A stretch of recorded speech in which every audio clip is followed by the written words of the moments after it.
What's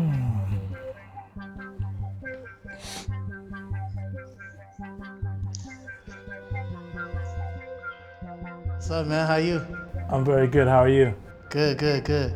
I'm here in New York at Phillips space, and wanted to say thanks for spending time to chat. Nice. We got the 20th century contemporary art sale that's gonna happen on July 2nd. They invited us to just kind of talk a little bit about the works, but I think also thinking about these works in the context of what's happening now. And so we'll go through a couple of works and then keep it flowing. So the first artist is Noah Davis. This piece is 100 Years of Entertainment.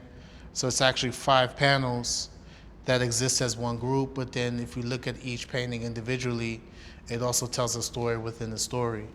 And just thinking about like the entertainment industry and particularly the prevalence of folks of color within that space, and that's kind of been a space where they've been able to thrive to a degree. One of the pieces, it looks like some type of jewelry box and people like dancing around it. Yeah, literally from Jim Crow ragtime till now, just we have been entertainment for Western culture. Yes. And so I take this title as quite dark, but this dude's life was art.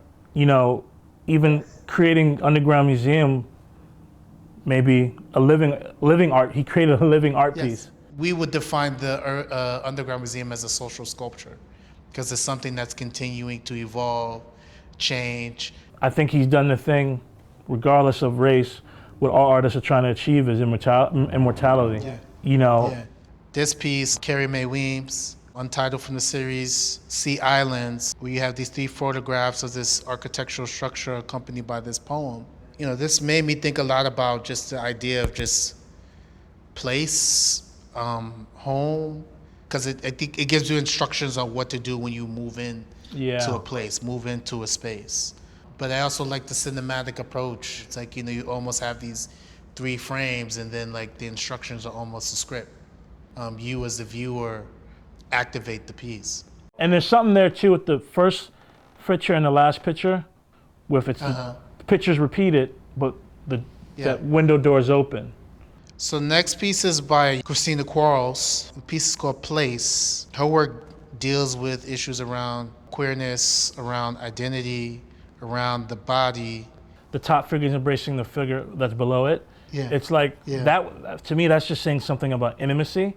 Like, that feeling of when you're in the bed with someone or kissing someone and you really love them, really want them, you almost want to envelop them, But even looking at the title, Placed, for me, it also sounds like this grounding. For me, it's a really exceptional work.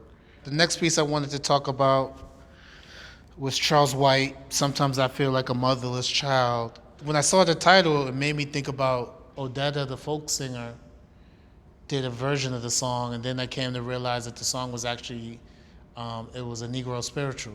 Title is dark because it's like, what does feeling like a motherless child really mean? It's not talking about your actual paternal mother, it's Mother Africa or Black people not having a home. But then when you look at this picture, you see power. She's still prospering. Next piece is by David Hammonds. Hidden Drawing, Jordan begins 8th season as number 1. He literally takes a page from the Amsterdam News, which is a newspaper published in Harlem. Hammonds, grew up, played basketball in high school, and that dream of being a basketball player isn't reachable in a sense of just on a mathematical scale. There's 300 spots in the NBA, and millions of young Black boys are trying to make it to that spot. And we're feeling we can either play music or play basketball or play sports. And that's another thing too, is like, basketball is a poor man's sport in the sense of you just need a basketball on the court. The main job of an artist is to talk about the human condition, right? So it's great to talk about these artists who are talking about the human condition as it applies to, the current events that were going on in the world. This new civil rights movement, systematic racism, referring to people of color and women and the LGBT community. I just want to thank you, for spending time chatting, going through these works, and just sharing what you see. All right, Larry, thank you. And thank you to Phillips. All right, thank you. All right. I appreciate it. Thank you, Phillips. Oh, I'm going to walk off.